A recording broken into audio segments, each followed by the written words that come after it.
오늘은 사도 바울과 그의 일행이 마게도니아 지방 가운데 있는 데살로니가를 방문한 이야기입니다. 데살로니가는 지금의 그리스고 지금도 데살로니키라고 하는 도시가 있죠. 그 도시에서 사도 바울이 복음을 전하는 내용입니다. 교독하겠습니다. 그들이 암바볼리와 아볼로니아로 다녀가 데살로니가에 이르니 거기 유대인의 회당이 있는지라.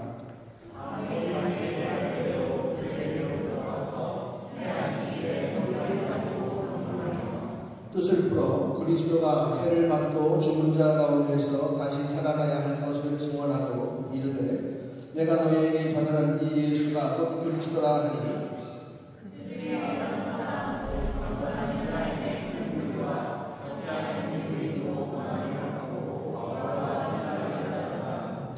그러나 유대인들은 시기하여 저자의 어떤 훌륭한 사람들을 데리고 때를 지어 성을 소동하게 하여 야손의 집에 침입하여 그들을 백성에게 끌어내려고 찾았으나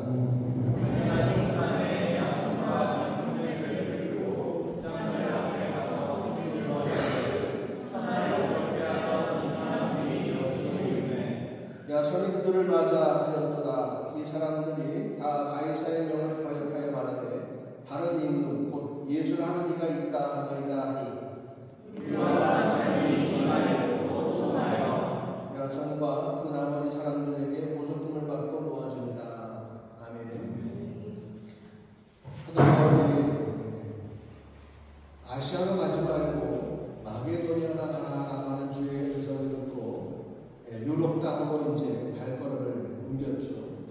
첫 번째 들어간 도시가 빌립보였는데 빌립보에서 복음을 잘 전해서 루디아라고 하는 그런 자매에게 복음을 전하고 그 식구들이 믿게 되었습니다. 그리고는 이제 길을 가다가 귀신 들린 어떤 여종을 발견했어요. 귀신 들린 여종을 발견하고 주의 명대로 그 귀신으로부터 그 여종을 구원해 주었습니다. 귀신이 떠나가는 거죠. 그런데 그 귀신 들린 여종들이 했던 일이 뭐냐 하면 사람의 점을 쳐주고 돈을 받아서 자기 주인에게 갖다 주는 일이에요. 그러니까 주인들은 가만히 앉아서 그 귀신 들린 여종들이 벌어오는 돈으로 부를 축적하고 있었죠. 그런데 갑자기 귀신이 떠나가 버리니까 여종을 통해서 들어올 수입이 없어졌잖아요. 그러니까 화가 나가지고 사람들을 모아서 이 사람들이 사람들을 꿰어서 미혹한다라고 하면서 누명을 씌우죠. 자기의 경제 활동에 지장이 있다고 생각해서 사도 바울과 신라와 그 일행을 갖다가 감옥에 집어넣습니다. 그런데 그 당시에는 사도 바울은 자기가 로마인이라는 걸 밝히질 않아요. 원래 로마인들은 로마 시민권에 있으면 재판을 거치지 않고 감옥에 들어가지 않거든요.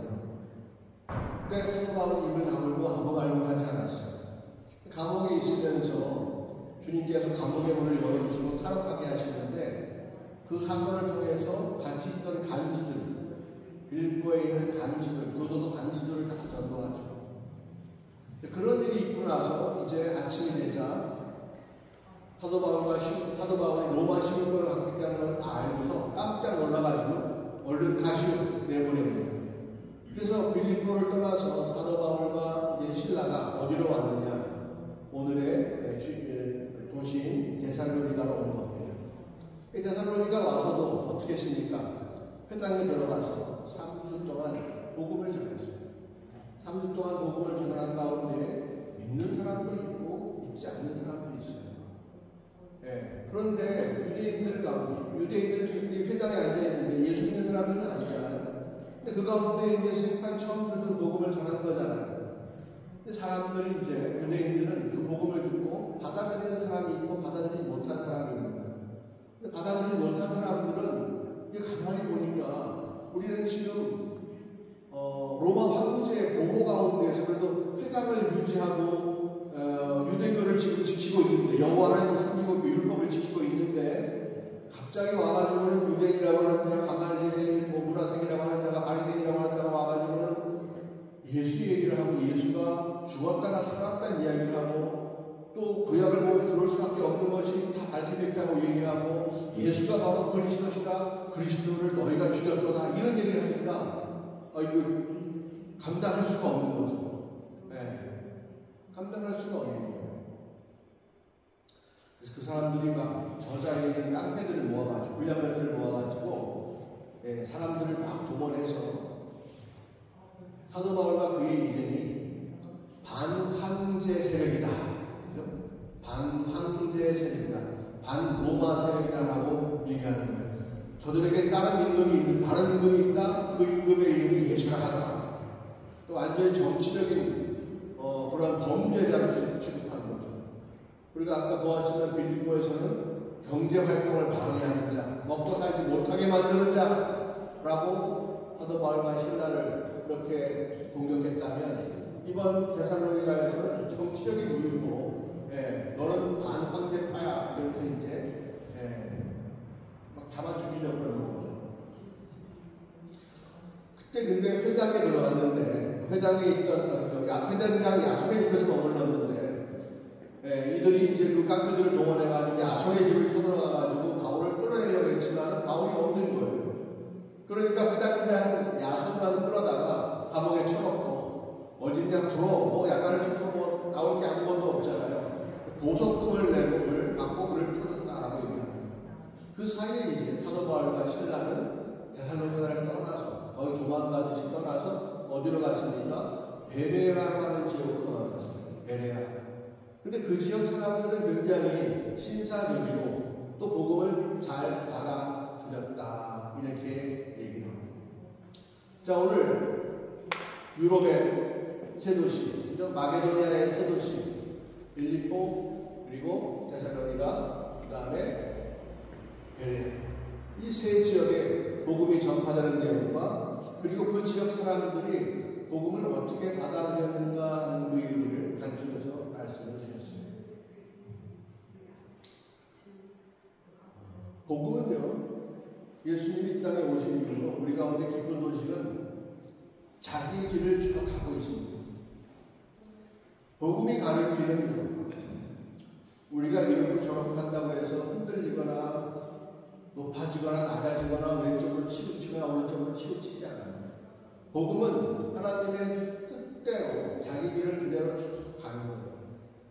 복음이 자기 길을 쭉 가는데 그 가운데 그 복음을 전하기 위해서 쓰임받는 사람들도 있고 또 그 복음에 감동하여 복음을 믿는 자, 예수를 주로 섬기는 자들이 생기는 거죠. 그리고 그 사람들은 이 땅에서 이제 하나님 나라를 기쁨으로 누리고 살게 되는 거예요. 복음이 쭉 지나가는데 누구는 이렇게 반응하고 누구는 저렇게 반응해서 누구는 복을 받기도 하고 누구는 복을 받지 못하는 안타까운 일 가운데 처하기도 합니다. 우리 모두는 복음에 대하여 부드러운 마음 갖기를 바랍니다. 부드러운 마음. 사실 이게 뭐 주님께서 가라고 한 도시지만 아시아로 가지 말고 유럽으로 가라. 그렇죠. 유럽으로 왔는데 우리가 기대하는 것보다는 사실 소득이 별로 없어요. 주님께서 가라고 한 길을 갔으면 뭔가 뻥 하고 터지든가 꽃이 활짝 피든가 막 동전이 하늘에서 막 떨어지든가 그런 역사가 있었으면 좋겠는데 아무 일도 안 일어나는 것처럼 느껴져요. 빌립보에 그들이 다녀갔지만 아무 일도 없었던 것처럼 조용합니다. 떠나가니까.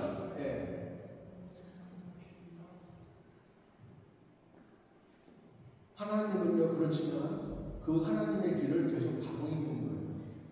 하나님은 멈추지 않고요, 서지도 않고요, 뒤돌아가지도 않고요, 흔들리지도 않는 분이세요. 하나님의 계획은 끝까지 가는 거예요. 그 하나님의 계획 가운데 내가 어떻게 반응하느냐, 이것이 나의 운명을 결정하는 겁니다. 하나님의 소원은 우리 모두가 복음을 받아들이고 복음에 감사하고 이 땅에서 복음을 누리는 겁니다.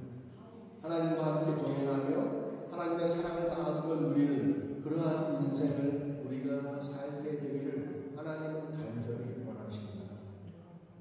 아멘. 여러분 그 믿으십니까? 여러분도 그렇게 되기를 원하십니까? 그런데 보면 한 도시에 몇 가정밖에 없어요. 한 도시에 몇 가정밖에 없어. 이게 시작이에요. 네. 복음을 전하는 바울의 입장에 한번 배웁시다. 복음을 전하는 바울의 입장. 자기는 다메섹 가서 예수 믿는 사람들을 잡아오려고 가는 길에 그때 갑자기 눈이 안 보이고 하나님의 음성을 듣게 되어서 그 자리에 소명을 받았죠.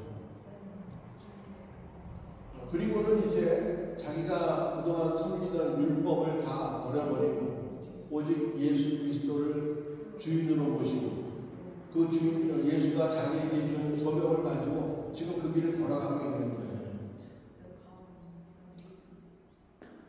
그런데 이게 쉽지가 않아요. 가만히 보니까 베드로는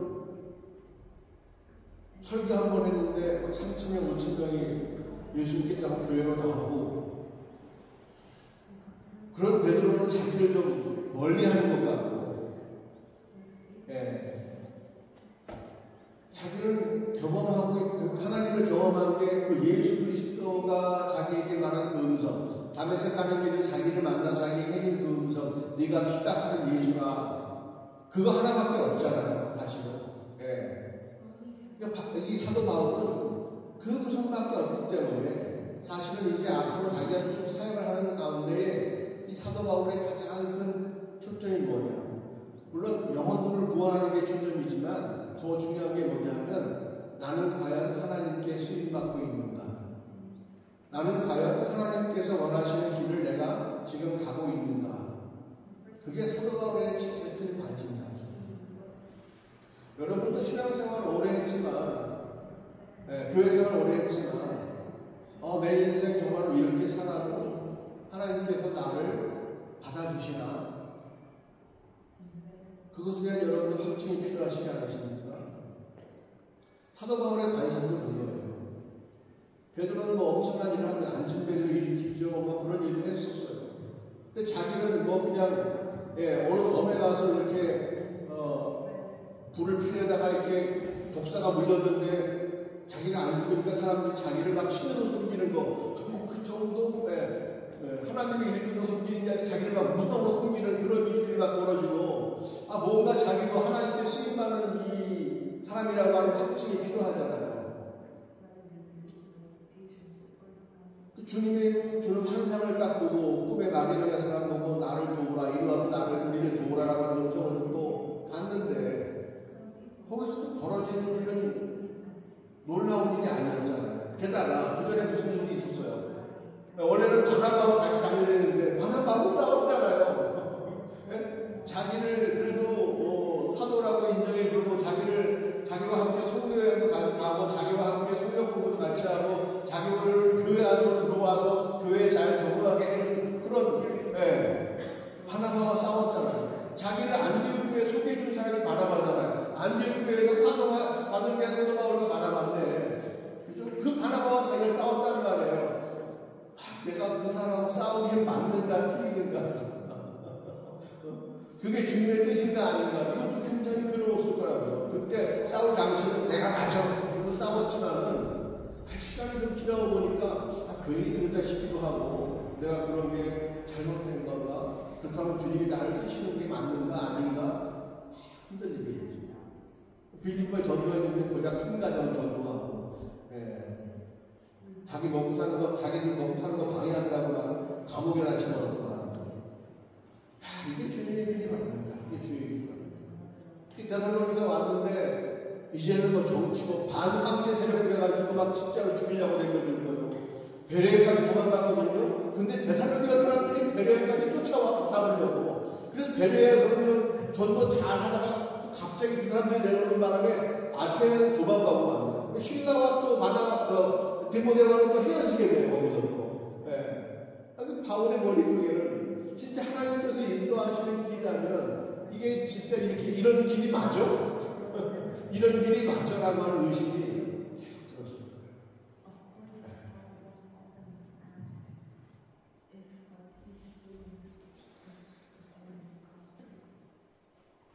바울이 그 그게 불확실했다면, 하나님이 인도하시는 길인지 아닌지가 정말로 불확실했다면, 그리고 그거를 자기가 응답받지 못한다고 하는 것을 알았다면 바울이 어떻게 했을까요? 나름대로 전도하는 방법들을 개발하고 나름대로 자기 생각을 막 돌려가지고 어떻게 하면 전도를 잘할 수 있을까? 어떻게 하면 사람들을 많이 불러 모을까? 그런 생각을 했을 거예요. 그래서 예전에 아마 그 바리새인으로 있을 때의 그 옛날 친구들, 자기와 같이 열정을 내고 예수 믿는 사람들 다 잡아 죽이려고 했던 그런 사람들, 또 자기가 가말리엘 문화생으로 공부했었잖아요. 같이 공부했던 이런 친구들, 그런 사람들 이용해가지고 내가 지금 말이야 사실 좀 이런 길을 가고 있는데 말이지, 야 나를 좀 그 용납해 주면 안 될까? 내가 그렇게 하나님을 버리는 것도 아니고 예수님을 내가 좀 이야기하는데 뭘 그거 그래?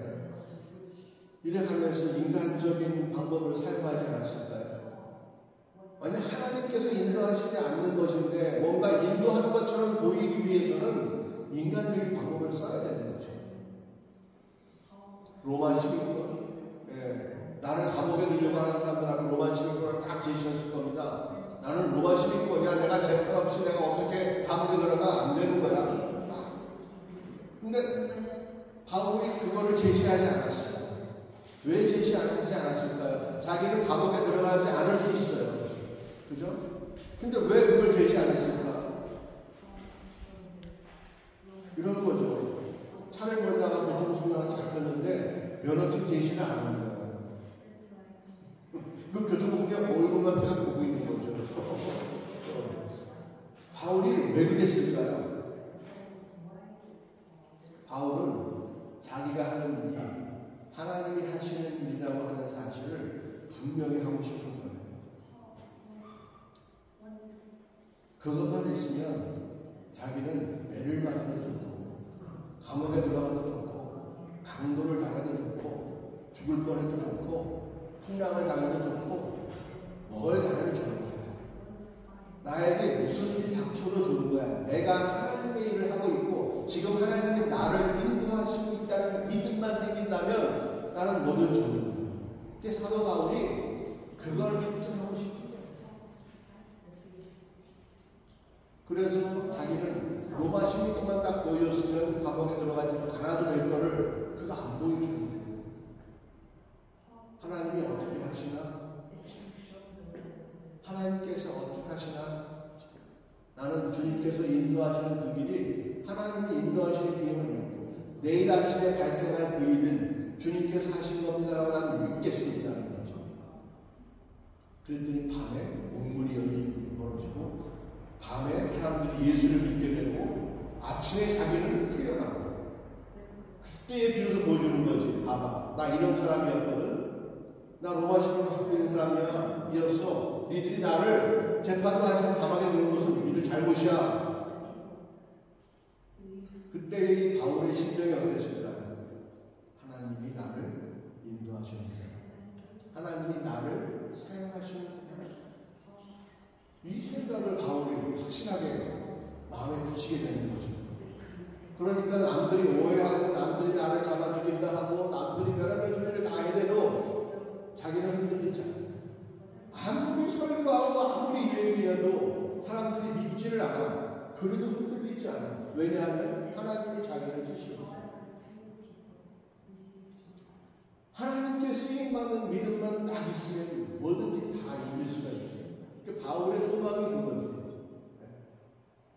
인간적으로 사람들이 많이 교회에 불러모으고 막 여기 침례받게 하고 구원에 고백하게 하고 성경 공부하게 하고 막 쥐어짜게 하고 종교인을 만들려고 하는 그런 교회의 충성된 일꾼을 만들려고 하는 목회자가 자기 사람 만들려고 하는 그런 노력이 아니고 이게 정말로 하나님이 나를 쓰신다고 하는 확증만 있으면 모든 게 좋다는 거예요. 근데 우리는 대부분 자기가 원하는 결과를 가지고 그런 결과가 나면 주님께 쓰시는 거고 그런 결과가 안 나면 안 쓰인다는 거고 은혜가 있을 때는 내 소원이 이루어지는 게 은혜가 있는 거고 내 소원이 이루어지지 않으면 은혜가 없는 그렇게 생각하죠. 사도 바울은요, 수많은 교회를 개척했어요. 그리고 거기에 많은 교회들의 사람들이 예수를 잘 믿기를 진심으로 바랬어요. 하지만 그것보다 사도 바울에게 가장 중요한 것은 뭐였냐? 나는 하나님께서 원하시는 일을 한다는 거예요. 하나님이 내 길을 인도하신다는 거예요. 그거를 바로 확실하게 알고 싶은 거예요. 여러분, 하나님이 나의 길을 인도하시면요, 그 길은요, 쪽박차는 길일 수도 있어요. 세상적으로. 내가 원하는 건 하나도 안 이루어지는 길일 수도 있어. 오히려 남들이 저 사람 예수 믿어가지고 인생 망했다라고 하는 그런 글일 수도 있어. 하지만 인도하심을 받고 쓰임 받는 사람이 딱 보면요, 그 길은 주님이 앞서가신 승리의 대로인 거예요. 거지 나사로의 삶이 우리가 보기에 굉장히 구질구질하죠. 그렇잖아요? 아니, 사람이 뭐 게을러, 무능력해, 무슨 악한 일을 저질렀어, 뭐가 장애가 있나, 왜 거지로 살아? 그럴 수 있어요. 하지만 그가 주를 간절히 부르짖고 자기가 왜 지금 그곳에 있는가, 자기가 할 일은 무엇인가를 분명히 알고 그 길을 걸어갈 때에 남들이 보기에는 그 삶은 거지의 삶이었지만 하나님 그 거지가 거의 나서라 보기에는 그 길은 형통한 길이거든. 하나님 나라로 나는 큰 길이거든. 주님께서 먼저 걸어가신 승리의 대로거든. 영광의 길이거든.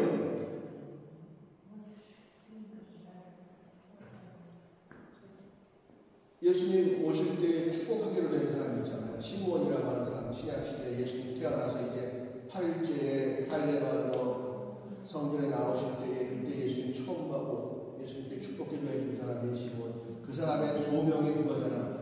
메시아가 오면 네가 축복을 하라는 게 소명이에요. 그래서 허구한 날 아침에 한 번, 저녁에 한 번 성전을 왔다 갔다 하면서 메시아가 왔나 그거 알아보는 사람이 있어요.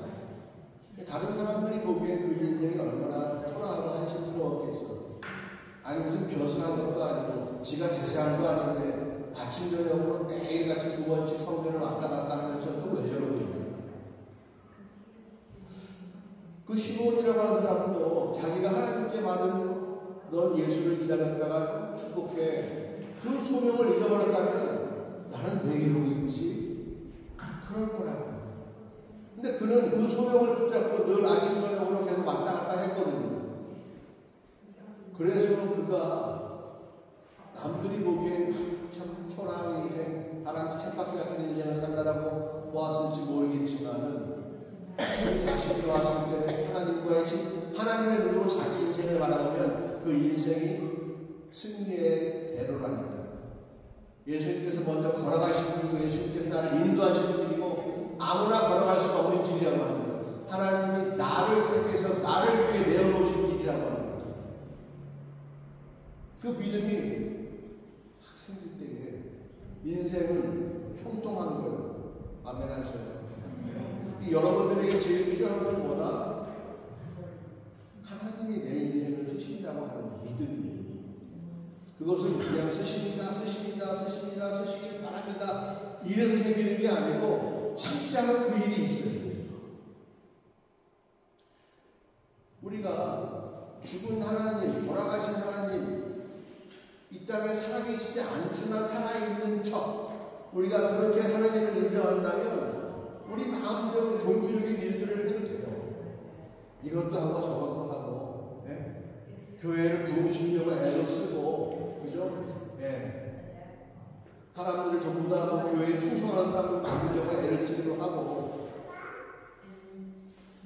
하나님이 돌아가셔서 우리끼리 해야 한다면 그렇게 할 수 있어요. 사도 바울도요. 아, 그래, 이 김에 내가 바리새인 중에서는 내가 잘 지금 인정을 받고 있으니까 이 김에 내가 예수를 믿자 해서 내가 한번 뭔가 새로운 뭔가 한번 해봐야지. 이렇게 마음 먹었으면요. 예수님 아는 것처럼 거짓말하면서 자기의 방법과 수단을 다 구걸해가지고 바리새인과 유대인들과 마찰도 없이 그 옆에 근사한 회당 비슷한 말 하나 만들었을 거야. 성령보다 더 큰 걸 만들 사람이지, 능력으로 보면. 근데 그가 그렇게 하지 않은 이유는 뭐예요? 그가 그렇게 종교적인 일을 하지 않은 이유는 하나님이 살아계시거든요. 하나님이 살아계시기 때문에 그는 자기 일을 하는 게 아니라 하나님이 하시기를 바라고 있는 거예요. 주인의 명령이 없으면 종은 아무리 주인의 집을 사랑해도 자기 마음대로 뭘 할 수가 없는 거야. 주인이 뭘 원하는 게 있으면 새벽부터 일어나서 밤늦게까지 할 수 있지만 주인이 무엇을 원하는지 알지 못할 때는 기다리는 거지. 그러나 아는 순간에는 그것이 무엇이든지 내 인생을 드릴 수 있는 충분한 가치가 있다. 내 인생을 다 드릴 수 있는 충분한 가치가 있다. 오늘 우리가 뭐라고 했어요? 네? 주께 다 드리리 그랬잖아요. 마지막 찬양 주께 다 나를 담아주셔서 내가 다 드리겠습니다. 우리가 뭐 고난의 길이요, 뭐 아픔의 길이요, 주의 일을 하면 힘들고 어렵다 이런 걸로 생각하지만 영적인 눈이 딱 띄어가지고 보게 되면 그 길이 축복의 길인 걸 딱 보게 되는 거예요. 그 순간 사람이 팍 편하는 거죠. 우리가 지난주 새벽 예배 때 아브라함 얘기를 봤잖아요. 아브라함이 주님 인도하는데 가나안 땅에 들어왔어요. 그리고는 주님께 감사해서 제사를 딱 드렸잖아요. 뭔가 좋은 거지. 하나님께 제사를 드렸으니까. 근데 그 제사를 드리고 난 후에 무슨 일이 생겼냐면 그 땅에 기근이 오는 거예요. 아니 하나님이 인도해 주신 땅에 기근이 온다는 거죠. 근데 그 순간에 이 아브라함이 하나님을 생각하지 못하고 기근, 이제 굶어 죽게 될 수도 있다라고 하는 두려움이 찾아오는 거예요. 네, 굶어 죽을 두려움. 그러니까 빨리빨리 눈을 돌아서 어디에 먹을 게 있나 찾아야겠죠. 그 순간에 애굽으로 내려가 버리고 말았는데 웬걸 애굽에 내려갔더니 기근보다 더 두려운, 더 즉각적인 거예요. 바로 왕의 칼이 기다리고 있잖아요. 아이고 저놈이 내 좋은 거 다 뺏을 텐데 내가 갖고 있는 것 중에 제일 좋은 게 뭐지? 그때 눈에 들어오는 게 사라예요. 자기 부인.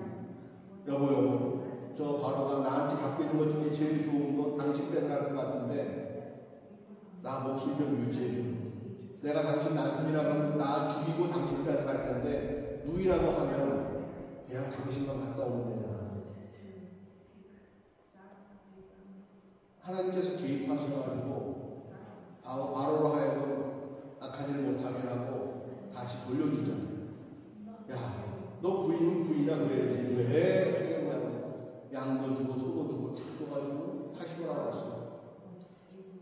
다시 약속의 땅에 돌아와서 첫 번째 제사를 드렸던 그 땅, 베델과 아이 사이에 있는 그 땅에 따라와 상수리나무 아래서 제사를 다시 드립니다.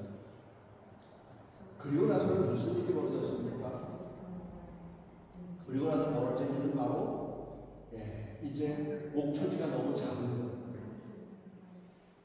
자기 사촌 롯과 함께 살 수가 없어. 양도 많고 낙타도 많고 소도 많아서 헤어져야 돼요. 우리 같으면 어떻게 할까요? 어디가 좋은 땅이야? 저기가 좋은 땅이야? 여기가 좋은 땅이야? 내가 어디로 갈 것인가? 막 계산할 수 있잖아요. 그런데 아브라함은 그렇게 하지 않아. 무슨 말이야? 롯 보고 얘기하죠. 네가 동쪽으로 가면 내가 서쪽으로 갈게. 네가 좌하면 내가 우하고 네가 우하면 내가 좌할 거야. 네 가고 싶은 곳을 몰라. 롯은 보기에 소돔 땅을 딱 골라간다는 말이에요. 그리고 아브라함은 롯이 아니라 다른 곳으로 가죠.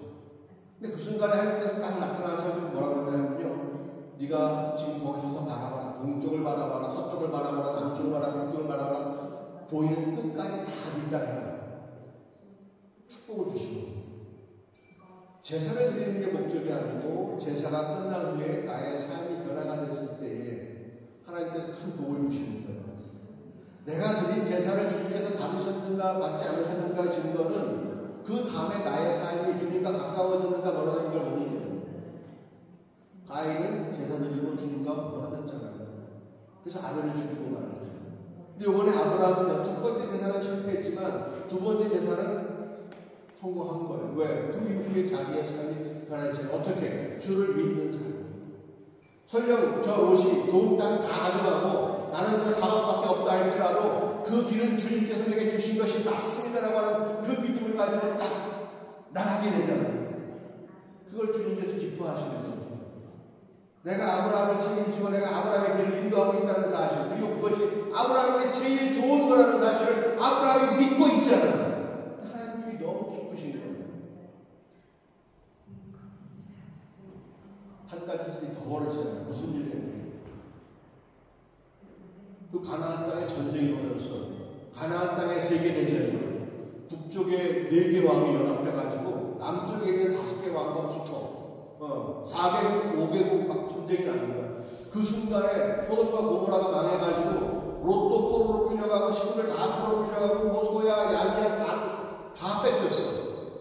그 소식을 갑자기 듣고서 이제 아브라함이 야 어떻게 야 300명 모여 그래가지고 막 올라가가지고는 그 4개국 왕들하고 붙어가지고 싸워서 이겨서 자기 조카를 부여갖고 내려오는 거야. 전리품도 다 뺏어갖고 내려왔지. 내려오면서 아브라함이 생각하고 해보니까 이상해. 내가 그 싸움에 왜 들어갔지?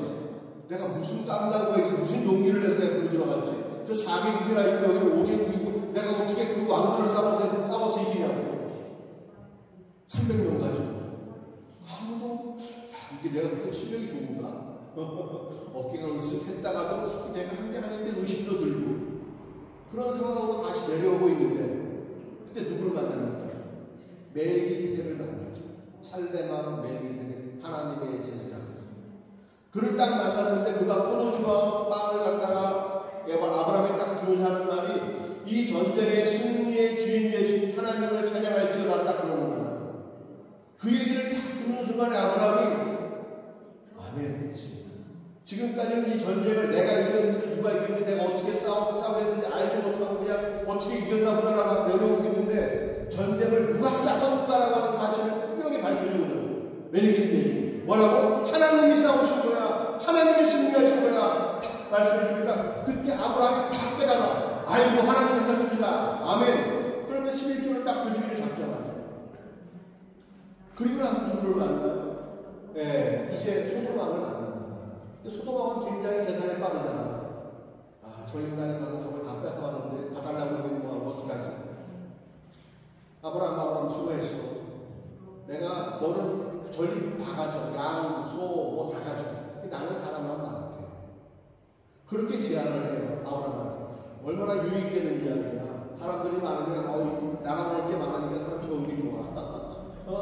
그리고 나는 소나 양 이런 거 필요하니까 좋은데 아브라함은 소돔왕의 그런 제안을 딱 듣자마자 바로 거절해버린 거예요. 내가 너 때문에 부자가 됐다는 얘기를 내가 듣고 싶지 않아. 저희가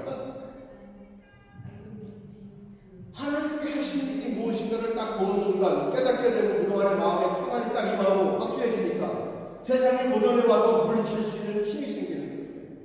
하나님이 하신 일이냐 아니냐를 몰랐을 때는 어리둥절해야. 그리고 내 꿈이 이루어지면 아멘 은혜 받았습니다라고 하지만 진짜인가 아닌가 헷갈리지. 왜? 기도도 안 했거든. 뭐 남들 다 합격하는 거 나도 합격했으니까. 하지만 나는 교회 다니는 사람이니까 주님의 은혜입니다. 이런 얘기를 할 줄 알지. 근데 진짜로 주님이 했는지 안 했는지 모르거든. 오리무중 가운데 안개 속에 신앙생활 하는 거죠. 근데 하나님이 하셨습니다라고 딱 얘기해주는 순간 눈이 딱 뜨고 분명하게 깨닫게 되는 거야. 이건 하나님이 했구나. 아멘 할렐루야. 탁 하고 하나님을 딱 써버리니까 세상과는 전혀 상관없는 삶을 살잖아요. 우리의 삶도 마찬가지예요. 내 인생 가운데 하나님께서 역사하시고 하나님께서 함께 하신 일이 무엇인가를 분명히 알고 하나님이 하셨습니다라고 딱 해야지. 정확하고 분명하게.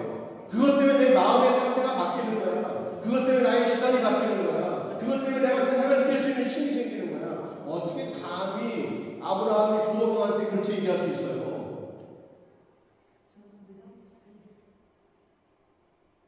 네 덕에 내가 부자 됐다는 소리 듣고 싶지 않아. 이 얘기 어떻게 하냐고 소돔왕한테. 나중에 무슨 화를 입으려고. 근데 아브라함이 그 얘기를 팍 해버린 거야. 왜? 전쟁에 이기신 분 하나님이시다. 300명 갖고도 내가 400억 왕을 물리쳤는데 내가 그거 못할까? 하나님만 의지하면 안 되는 게 없다. 믿음이 탁 생기는 거예요.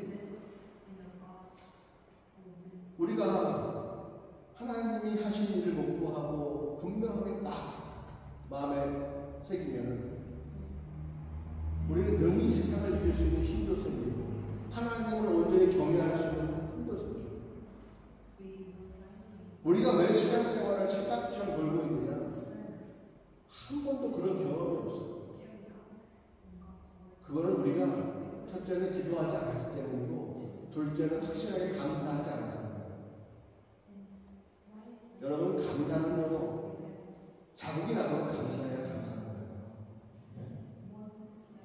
네? 애들한테 누군가한테 하나 집어들어주신 중에 감사가 아니고, 나한테 내가 그렇게 감사를 드렸다는 흔적이 나와야 돼요. 여러분, 신앙생활 하면서 제 머릿속에 들어오는 중에 제일 몇 가지가 있지만은, 내가 참 큰일 했다라고 하고 싶은 게, 헌금 많이 했을 때가 제일 기억이 남아요, 제가. 집사 시절에. 그때 학생이었는데, 큰 헌금 드린 게 기억이 나요. 그만큼 감사해요. 그 딱 기준이 세워져 있는 거예요, 그게요. 몇 달치 생활비를 헌금했어야 때, 뭣도 모르고. 은혜에 겨워서. 근데 지금 그게 역사를 하거든요.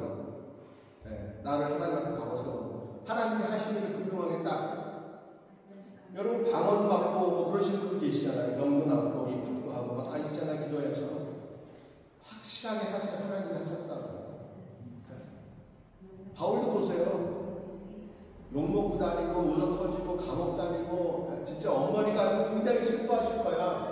온갖 힘을 다해서 로마 시민권도 따줘, 가말리에 문화생도 시켜줘, 다 했는데 저러고 다니니까 좀 답답해 그러시죠. 근데 이게 하나님이 하신 일이에요. 하나님이 하신 일이니까 바울은 항상 대로야.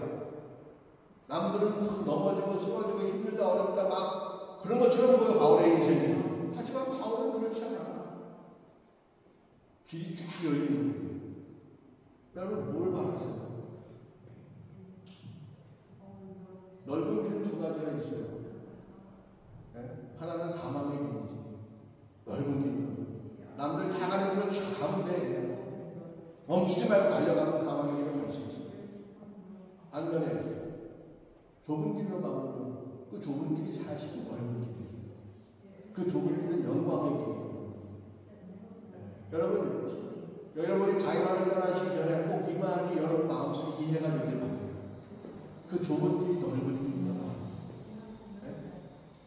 무슨 소리야? 선문과 같은 이야기가 할지라도 여러분들에게 영적으로 이해가 되길 바라요. 좁은 길이 넓은 길이더라. 나는 망하는 줄 알았는데 이게 승리의 길이에요.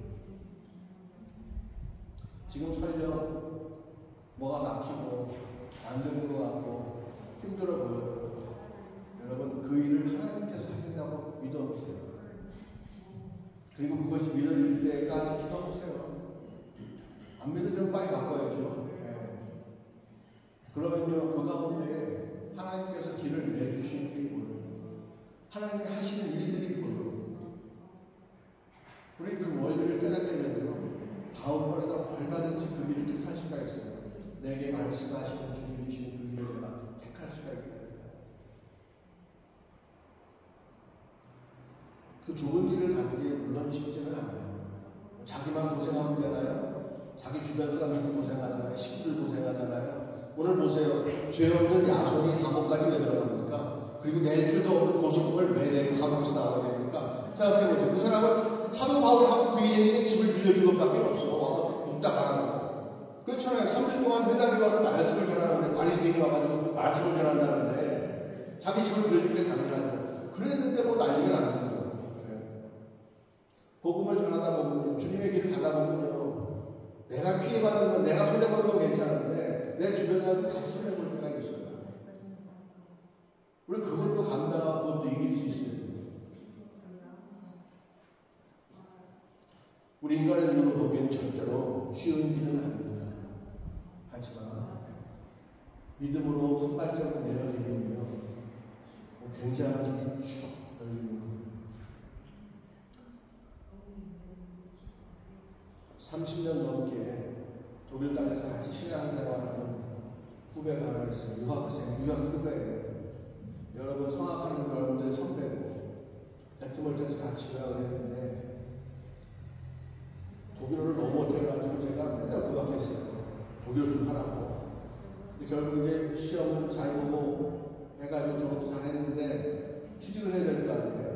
제가 그 입사원서, 지원서, 뭐 자기소개서 이런 거 다 써줬어요. 물론 저도 독일을 못하지만은 해줬어요. 근데 그게 합격이 됐거든요. 너무 좋아하는 거예요. 어느 날 그 친구가 저한테 와서 은석이 형, 왜? 형 믿음이 뭐라고 생각하세요? 또 주워 들었나 봐.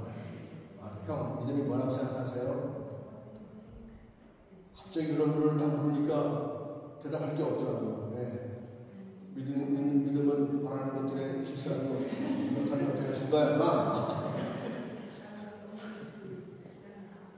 그런 얘기 말고요, 형. 어떤 이 직집에 불이 났는데 아빠는 도망을 나왔는데 딸내미가 불을 피해서 2층으로 올라갔다 못 내려왔어요. 불이 다 붙고 있는데 딸내미 도망갈 틈이 없고 이제 조금 있으면 막 불덩어리가 딸내미를 덮칠 거예요. 근데 아빠가 밑에서 손을 딱 올리고 얘야 뛰어내려 아빠가 받아줄게. 딸이 그 말을 믿고 뛰어내리는 게 믿음이에요. 그러고 나니까 그냥 머릿속에 시원해지더라고요. 맞아, 그게 믿음이지. 바라는 것들의 실상을 이것다 지금 거는 아무리 해도 생각이 안 나는데 그 얘기하니까 확신해지더라고요. 아 그래 맞아, 아버지가 그러시면 뛰어내리는 거지. 아버지가 오라 하시면 가야 됩니다. 걸어갈 때의 길이었네요. 그거 하지 않으면 아무 일도 안 일어납니다. 믿음으로 걷지 않으면 아무 일도 안 일어나고요. 수백 년을 교회 생활해도 아무 일도 안 일어나요. 교회 생활을 좀 했다고 하더라도 교회에서 흔들리는 경우는 참 많잖아요. 그죠? 누가 이런 말에서 흔들리고 누가 저런 말에서 흔들리고 기분이 나빠서 흔들리고 날씨가 더워서 더우면 더워서 흔들리고 추우면 추워서 흔들리고 사람이 많아서 흔들리고 없어 흔들리고 그러잖아요. 왜 그러는 거야? 그죠? 그렇게 흔들리지 않을 방법을 주님께서 가르쳐 주시잖아요. 교회를 통해서. 그걸 믿으셔야 돼요.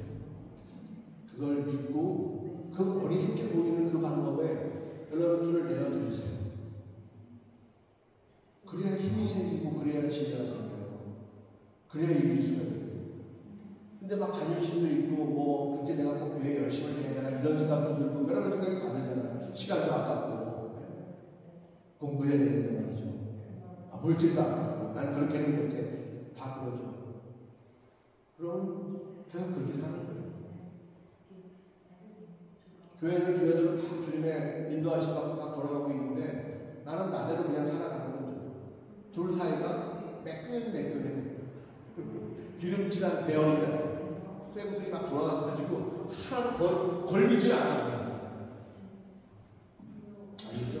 신앙생활은 나와 주님이 톱니바퀴처럼 되는데요. 나와 주님이 톱니바퀴처럼. 딱딱딱 걸려갖고 넘어가야지 발전이 있고 힘이 생기고 주님을 더 알아가는 거죠. 그 기회를 주시려고 주님께서 교회를 부르시는 거예요. 보세요. 여러분들이 교회에서 하는 제자 훈련, 또 요즘 하고 있는 특별 매일 예배, 예전에 했던 새벽 예배, 저녁 기도회, 또 우리가 그 소피엔 하우스 사역, 교회 미디어, 찬양단, 선발회, 뭐든지 간에 여러분들이 한 발짝을 딱 내어드리는 순간에 주님께서 원하시는 이 한 가지가 같이 이루어지는 거예요. 하나님은 실수가 없으시다. 내가 믿음을 가지고 뛰어내렸는데 안 받아주신다? 그러면 걱정하지 마요. 그럼 주님이 가짜니까 걱정하지 말아요. 네. 하지만 받아주시면 그때부터는 확 열리는 거예요. 그러니까 뛰어내리세요. 여러분의 생각 속에 갇혀있지 마세요. 여러분이 만든 믿음 가운데 갇혀있지 마시고 발을 대하시겠어요. 하나님이 기다리고 계세요. 그리고 그 길은 대로라는 대. 이거는 성경에 있는 많은 믿음의 사람들이 입으로 고백한 이야기고요. 이 부족한 저도 여러분에게 고백할 수 있는 이야기예요. 그 길을 걸어가면 대로다. 제가 만약 예수 믿어가지고 인생을 실패한 사람이라면 여러분에게 뭐라고 하겠습니까? 예수 믿지 마세요, 그지? 네? 내가 예수 믿고 실패했는데 여러분 보고 예수 믿으라고 그러면 내가 사기꾼이잖아요. 완전 사기꾼이지. 이런 사기꾼이 어디서 지금 돌 맞아도 쏴. 그렇지 않아요. 믿음을 갖고 내렸더니 다 달라진 거예요.